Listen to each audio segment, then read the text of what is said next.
Segunda parte aí da resolução de questões relativas a 840/2011, que é a lei complementar que trata dos servidores, aí, o Estatuto dos Servidores do Distrito Federal. Primeira questão, então, aqui, questão 11. De acordo com a lei complementar 840, são requisitos básicos para investidura de cargo, exceto. Então, primeiro, gozo de direitos políticos, ok? Aptidão física, ok? Moral, não sei. Idade mínima 18 anos, ok? Quitação com as obrigações e militares. Quitação com obrigação e outras, digamos assim, a quitação com obrigações, ele está trazendo quais as obrigações? Não, está falando assim, algumas obrigações você tem que estar quites. E também, além delas, as militares, correto? Correto. Então, obrigações aqui são eleitorais, na realidade, tá? E aqui são militares. Então, vamos ver aqui o comando do artigo, depois a gente retoma para a questão. Então, são requisitos básicos: nacionalidade brasileira, gozo dos direitos políticos, quitação de obrigações militares e eleitorais, nível de escolaridade exigido para o exercício do cargo, idade mínima de 18 anos e aptidão física e mental. É aqui que ele trouxe que aptidão física e moral. Então aqui é aptidão física e aptidão mental. Ok? Então a questão ela queria errada, então a letra B é a nossa questão e a nossa resposta. Questão número 12. O Poder Judiciário invalidou a demissão de José da Arimateia e determinou a reintegração ao cargo que ocupava. Diante dessa situação, o servidor terá o prazo de quanto tempo? Qual é o prazo da nomeação para entrada de exercício? Lembram? É o mesmo prazo aqui. Quanto tempo é? São 5 dias úteis. 5 dias úteis. Aqui então são 2, 8, 15... Não, então são 5 dias úteis para retornar ao exercício do cargo, contado a partir da data, então aí que tomou ciência do ato da reintegração. Então, letra B é nosso gabarito. Vamos para o artigo para melhor aprendermos.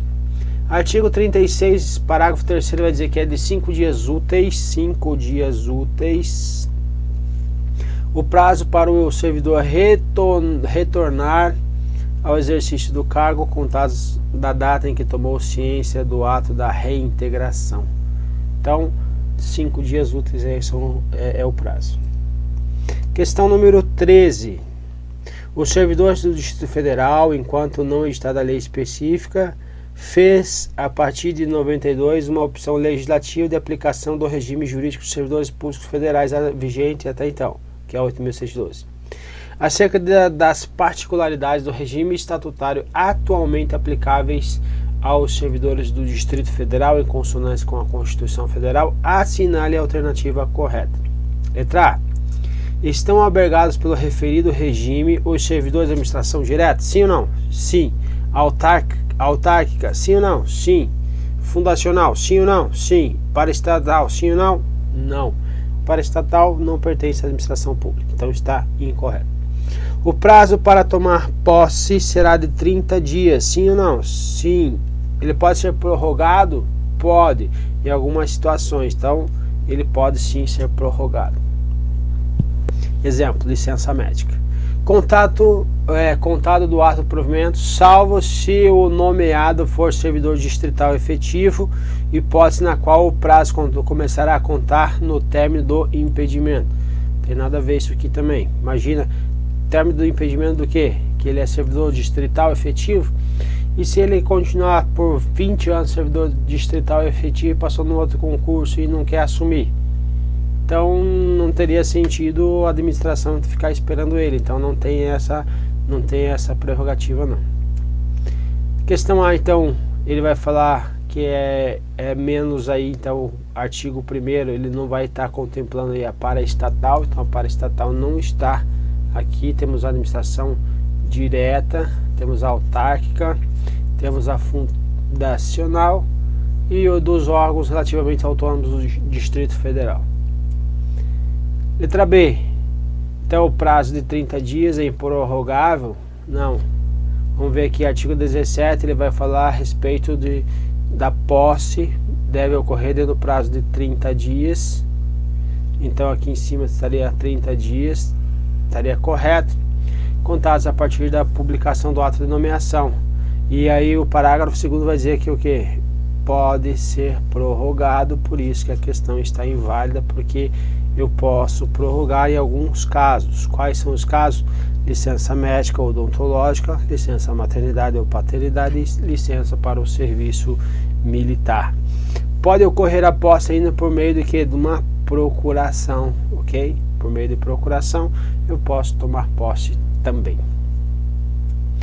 Questão letra C agora da questão. São os seguintes requisitos exaustivos para a posse até o disciplinamento próprio que a lei complementar específica poderá conferir: nacionalidade brasileira, gozo de direitos políticos, ok, quitação de obrigações militares e eleitorais, ok, e escolaridade exigida para o exercício do cargo, ok, idade mínima de 18 anos e aptidão física e mental. Tá certo? Tá certo.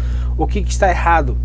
Que esses requisitos eles não são exaustivos, ok?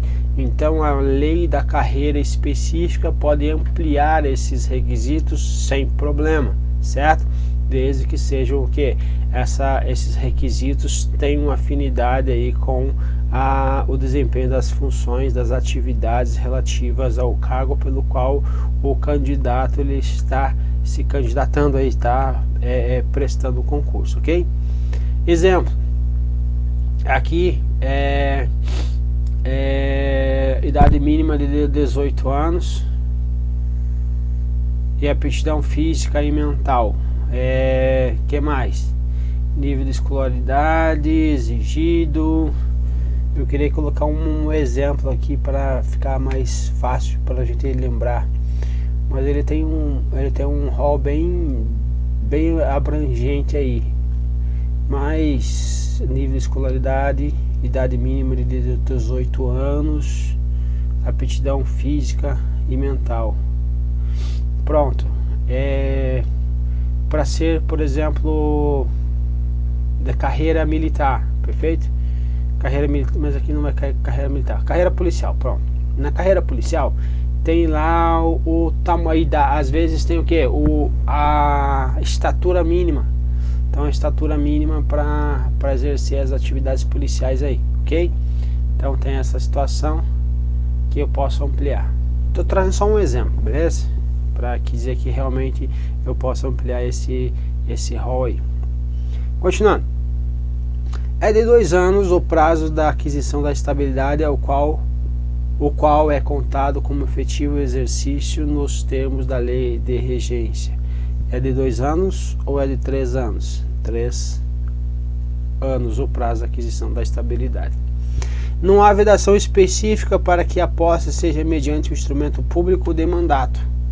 Instrumento público de mandato, segundo o Código Civil, é o que? Procuração. Então, não há vedação, não há vedação. Então esse item aqui é o nosso item correto, beleza? Vamos ver aí os artigos do normativo para melhor exemplificar aí. Então aqui são requisitos exaustivos? Não, são requisitos básicos. Básico significa o mínimo que se precisa aí para adentrar aí numa carreira. Tem que ter a nacionalidade brasileira, gozo de direitos políticos, quitação das obrigações militares e eleitorais, nível de escolaridade exigido para o exercício do cargo, idade mínima de 18 anos, aptidão física e mental, ok? A lei poderá estabelecer requisitos específicos para investiduras em cargos públicos, ou seja, então aqui já mata essa situação que não é um rol exaustivo. Letra D, sobre o prazo da estabilidade. Então, lei complementar vai falar que o servidor ocupante de cargo provimento efetivo, regularmente aprovado em concurso, no estágio probatório, adquire estabilidade no serviço público ao completar quanto tempo? 3 anos de efetivo exercício, certo? Então ele tem que ter o que? Qual é o requisito? O servidor ele tem que ter o que? Um provimento efetivo. Então primeiro efetivo, depois ele tem que ser regularmente aprovado, certo? Aonde? Aprovado no estágio probatório, perfeito? Senão a pessoa vai passar pelo estágio probatório, que também são de 3 anos, mas não tem sentido passar no estágio probatório e ser reprovado aí na estabilidade, ok? Então primeiro eu penso no estágio probatório. Passou o estágio probatório, aí sim é uma condição para que eu adquira a estabilidade. Aqui embaixo, então, como não há vedação específica para a posse, ela pode ocorrer por instrumento público de mandato. Aqui a procuração é um instrumento de mandato, segundo o artigo 643 do Código Civil, ok? Então era a nossa resposta aí. Veja que se a pessoa não soubesse o que era instrumento público de mandato, dava para ter ido por exclusão. E olhando as demais, ia sobrar essa daí, ok? Questão 14. Um servidor do GDF ocupando encargo de comissão pode ser nomeado para exercício interinamente em outro cargo de confiança sem prejuízo das atribuições daquele que ocupa. Então você está ocupando um cargo, você pode ser interino, substituto no outro, sim. Aí nessa substituição, a pessoa que é o titular sai, vai embora, pede exoneração, você pode estar acumulando os dois? Sim. Nesse caso, depois você vai optar por uma das remunerações e não vai ter prejuízo das atribuições referente ao teu cargo inicial lá de comissão. Vamos supor aqui. Vamos supor que fosse um DAS 4, você fosse um DAS 4 e agora você foi nomeado como substituto para DAS 5. Aqui no DAS 4 você tem algumas atribuições, ok? Vamos supor que aqui agora o DAS 5 titular saiu. Agora o que vai acontecer? Você vai acumular as suas atribuições mais as atribuições do DAS 5. Então não tem prejuízo das suas atribuições. Na hora de você receber o dinheiro ali, o valor da contraprestação das atividades, você vai optar por uma das duas, ok? Obviamente vai optar pela maior. Então você vai receber o valor da maior aí. Vamos ver o que diz aí o artigo. Artigo 15º vai falar que o servidor ocupante de cargo em comissão pode ser nomeado para ter exercício interinamente em outro cargo em comissão. Significa interinamente, significa que eu não posso estar nomeado titular para 2 cargos comissionados. Então eu posso estar nomeado para um cargo comissionado e ser interino em outro cargo, ou substituto em outro cargo em comissão, ok? Hipótese em que deve acumular as atribuições de ambos os cargos. Então no caso da interinidade eu ocupo os dois, acumulo as atribuições e opto pela remuneração de um deles aí durante o período da interinidade, ok? Questão 15. Considere que uma servidora pública do GDF tenha se aposentado voluntariamente e que o cargo que por ela ocupado tenha sido transformado em outro. Nessa situação, ela requer a reversão, está na aposentadoria, quer voltar a trabalhar. A administração não pode deferir o seu pedido. A administração não pode deferir seu pedido, haja visto que a transformação do cargo que ela ocupava antes de se aposentar. Primeiramente, as transformações de cargos, ainda que o servidor esteja na inatividade, ele é alcançado pela essa transformação também? Sim. Exemplo aí do GDF, tinha um cargo lá que era chamado fiscal de atividades urbanas. Esse fiscal de atividades urbanas tem lá da vigilância Visa DF, ok? E aí eles transformaram esse cargo para o quê? Para cargo de auditor de atividades urbanas do DF.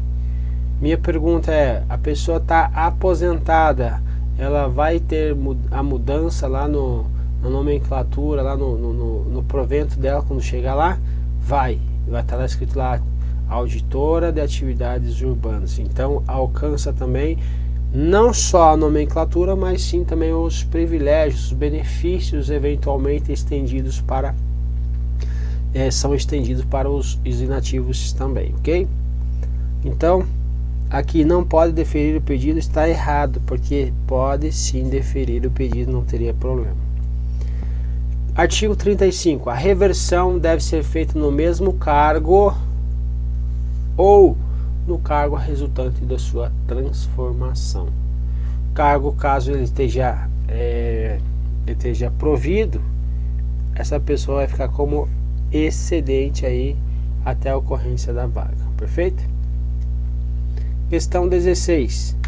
Será demitido pela administração pública aquele que, após ter sido aprovado em concurso público e tomado posse em cargo provimento efetivo no GDF, não entrar sem justo motivo, não entrar sem justo motivo em exercício no prazo estabelecido. Lembrando que demissão é punição, então não há o que se falar em demissão, mas sim em exoneração.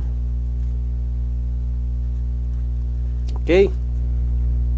Então vamos lembrar uma coisa: provimento se dá na nomeação. Então ele já foi nomeado, foi provido o cargo, foi preenchido o cargo. É por isso que agora não entrou em exercício, já foi provido, por isso que agora eu tenho que exonerá-lo, porque a exoneração ocorre o que? A vacância do cargo. Ok? Então agora eu vou exonerar alguém que está ocupando um cargo que não entrou em exercício, para que depois eu possa nomear aí o próximo candidato. Então faço o que? Exoneração e não demissão. Demissão é punição, destituição é punição, exoneração não. Aqui, o servidor que não entrar em exercício no prazo aí do parágrafo 2º deve ser exonerado, perfeito? Então é isso aí. Questão 17. Um servidor público estável após sofrer limitação, então sofreu limitação em sua capacidade física e mental, verificada em inspeção médica, poderá ser reintegrado em outro cargo de atribuições e responsabilidades compatíveis com sua limitação. Então, aquele velho exemplo do agente de polícia que sofreu um acidente e que agora tem que ser readaptado. Então, aqui é o que? Readaptado, ok? Então, por isso que a questão está incorreta. Artigo 277 vai falar que o servidor efetivo que sofrer redução da capacidade laboral comprovada em inspeção médica deve ser proporcionadas atividades compatíveis com a limitação sofrida, respeitada a habilitação exigida no concurso público, ok? Então nesse caso aí é o caso da readaptação. Questão 18. No caso de um servidor público civil do DF ainda na ativa venha falecer, haverá vacância do cargo por ele ocupado. Certo ou errado? Certo. Por quê? Porque agora ele não vai mais ocupar o cargo. Então o provimento preencheu o cargo. Ou ele foi promovido, preencheu o cargo. Agora ele faleceu, esse cargo vai ficar em aberto. Ficando em aberto é quando ocorre o que? A vacância do cargo. Então está correta a questão. A vacância no cargo público decorre de, artigo 50, exoneração. Então veja, ele era ocupado o cargo e agora no segundo momento ele ficou livre. Demissão, mesma coisa, era ocupado, ficou livre. Destituição, mesma situação. Aposentadoria, estava ocupado, desocupou o cargo, vacância. Falecimento, estava ocupado, vacância, desocupou o cargo. Perda do cargo, tinha o cargo, não tem mais, vacância no cargo, ok? Então o cargo ficou livre, ficou desocupado, ele está apto a ser provido por outro servidor, ok? Questão 19. Considere que um servidor público federal estável do DF tenha sido demitido por meio de decisão administrativa em sede de processo administrativo disciplinar e que seu advogado tenha conseguido anular essa decisão administrativa no Tribunal de Justiça do DF de Territórios, o que fez que o servidor fosse reinvestido no cargo anteriormente por ele ocupado. Nessa situação houve o que? Reintegração. A readaptação é o caso quando o servidor perde as suas capacidades laborais, lá ele tem que ser readaptado em outro cargo de similar compatibilidade similar aí ao cargo que inicialmente ele passou no concurso, ok? Então nesse caso aqui o servidor foi demitido, está retornando ao serviço público, o caso, o nome do instituto é reintegração e não readaptação. Reintegração é a reinvestidura, reintegro o servidor ao cargo anteriormente ocupado, ou no caso de resultante de ou no cargo restante de transformação aí quando invalidada a sua demissão. Então depois dele retornar aí da demissão, ele volta para o cargo que ele estava ocupando. Detalhe, nessa demissão, vamos supor, o cara ficou 10 anos fora do cargo, ele vai receber toda a remuneração referente a esses 10 anos que ele ficou longe do cargo, ok? Questão 20. Nomeado, o candidato aprovado em concurso público realizado pelo DF deverá no prazo de 30 dias tomar posse. Certo ou errado? Certo. Empossado, ele deverá no prazo de quanto tempo? Exercício? 5 dias úteis entrar em exercício. Esses prazos são improrrogáveis. Também o caso da posse é prorrogável. O exercício é o efetivo desempenho das atribuições do cargo, então, e é de 5 dias úteis o prazo para o servidor entrar em exercício, contado a partir da posse. Então, o prazo de quanto tempo? 5 dias úteis, ele colocou que eram 15, ok? E a posse ainda, ela pode o quê? Ser prorrogada nos casos de licenças aí, médica, licença paternidade, maternidade e licença para serviço militar. Então, a questão ela tem vários erros aí. Então, 15 dias não, são 5 dias e eles são prorrogáveis. Perfeito? Então vamos para a próxima bateria agora.